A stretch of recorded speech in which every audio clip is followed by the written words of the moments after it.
सोचिए, भारत के एक छोटे से गांव से निकलकर एक नौजवान आध्यात्मिक गुरु देखते ही देखते पूरे देश में छा जाता है। आखिर कौन है ये और कैसे बन गए एक नेशनल फिनोमिनन?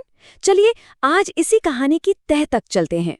उनकी पूरी कहानी का सार शायद इसी एक लाइन में छिपा है, जब भगवान साथ हों तो सब मिलेगा। यही वो विश्वास है जो धीरेन्द्र कृष्ण शास्त्री, जिन्हें आज हम सब बागेश्वर बाबा के नाम से जानते हैं, उनकी इस असाधारण यात्रा के बिल्कुल केंद्र में है। तो इस सफर को समझने के लिए हम इसे 5 हिस्सों में देखेंगे। पहले बात करेंगे उनके बचपन की भक्ति की, फिर जानेंगे उनके संघर्ष और संकल्प के बारे में। उसके बाद देखेंगे बागेश्वर धाम सरकार का उदय कैसे हुआ, फिर उन पर लगे आरोपों और विवादों को समझेंगे और आखिर में बात करेंगे उनके प्रभाव की। तो चलिए कहानी शुरू करते हैं एकदम शुरुआत से, मध्य प्रदेश के एक छोटे से गांव से जहां धीरेन्द्र कृष्ण शास्त्री का बचपन बीता। तो इनका जन्म हुआ 4 जुलाई 1996 को छतरपुर के गड़ा गांव में।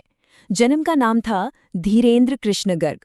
और हाँ, वो एक गरीब ब्राह्मण परिवार से आते हैं, ये बात जानना जरूरी है क्योंकि यहीं से उनके संघर्ष की कहानी शुरू होती है। कहते हैं कि बचपन से ही उनका झुकाव कुछ अलग था। मतलब जिस उम्र में बाकी बच्चे खेलकूद में लगे रहते थे, धीरेन्द्र अपना ज्यादातर वक्त गांव के मंदिर में भगवान हनुमान की भक्ति में बिताते थे। और यही भक्ति आप कह सकते हैं उनके पूरे जीवन की नींव बनी। लेकिन ये रास्ता, जैसा कि अक्सर होता है, बिल्कुल भी आसान नहीं था। जैसे जैसे वो बड़े हुए, उनके सामने 2 बड़ी चुनौतियां मुंह बाए खड़ी थीं। एक थी गरीबी और दूसरी थी समाज के ताने और शक। देखिए, परिवार की आर्थिक हालत बहुत अच्छी नहीं थी, तो बहुत ही कम उम्र में उन्हें घर चलाने में हाथ बटाना पड़ा। वो आसपास के गांवों में जाकर धर्म ग्रंथों का पाठ करते थे और जो भी दान दक्षिणा मिलती उससे घर में मदद करते थे। और समाज से उन्हें अक्सर ऐसे ताने सुनने को मिलते थे, कथा बाचने से पेट नहीं भरता। मतलब लोग उनके इस आध्यात्मिक रास्ते को एक असली काम नहीं मानते थे और कभी-कभी तो मजाक भी उड़ाते थे। लेकिन इन सब बातों का उन पर कोई असर नहीं हुआ, बल्कि उनका संकल्प और भी पक्का हो गया। उन्होंने ठान लिया कि अगर प्रभु ने चाहा तो मेरी आवाज लोगों के दिलों तक जरूर पहुंचेगी। ये उनका अटूट विश्वास था, जो किसी भी आलोचना से डिगा नहीं।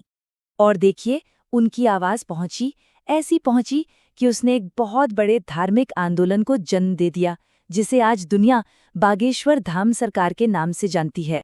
तो सवाल यह है कि ये बागेश्वर धाम है क्या? असल में ये मध्य प्रदेश में भगवान हनुमान को समर्पित एक हिंदू तीर्थ स्थल है और धीरेन्द्र शास्त्री यहाँ के मुख्य पुजारी हैं, मतलब पीठाधीश्वर। और एक दिलचस्प बात ये भी है कि वो अपने परिवार की तीसरी पीढ़ी हैं जो यहाँ सेवा कर रहे हैं।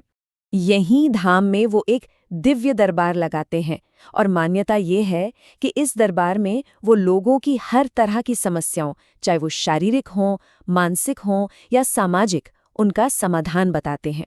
अच्छा, जब उनसे इन शक्तियों के बारे में पूछा जाता है तो शास्त्री जी का कहना है कि ये उनकी अपनी कोई शक्ति नहीं है। वो कहते हैं कि ये तो उन्हें आशीर्वाद में मिला है, जिसका इस्तेमाल वो सिर्फ और सिर्फ लोगों की भलाई और सेवा के लिए करते हैं। लेकिन जैसा कि होता है, जब शोहरत बढ़ती है तो सवाल भी उठते हैं। तो अब कहानी उस मोड़ पर आती है जब उनके इन दावों पर खुलेआम सवाल उठाए गए और एक बड़ा विवाद खड़ा हो गया। तो क्या इन चमत्कारों या शक्तियों को कभी किसी ने चुनौती दी, फॉर्मली चैलेंज किया? तो जी हाँ, बिल्कुल किया गया। और ये हुआ नागपुर में। वहां की अखिल भारतीय अंधश्रद्धा निर्मूलन समिति, यानी एक एंटी सुपरस्टिशन कमेटी, ने उन पर अंधविश्वास फैलाने का आरोप लगाया और उन्हें चैलेंज कर दिया। जवाब में शास्त्री जी ने क्या किया?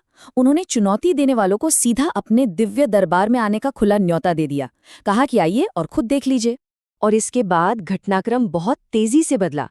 देखिए, जनवरी 2023 की शुरुआत में ये चैलेंज दिया गया।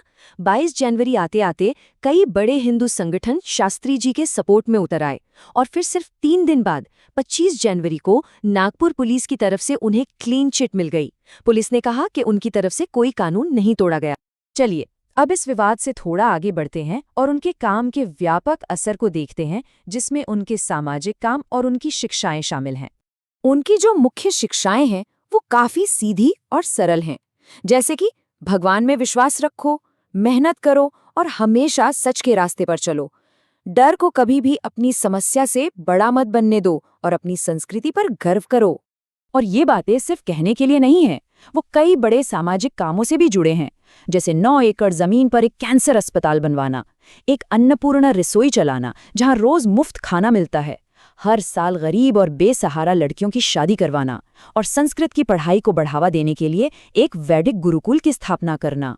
फिर 23 जनवरी 2023 को उन्होंने एक नारा दिया जो काफी चर्चा में रहा, तुम हमारा साथ दो, हम तुम्हें हिंदू राष्ट्र देंगे। इस एक नारे से उनके आध्यात्मिक कद के साथ साथ उनका राजनीतिक विजन भी सामने आता है।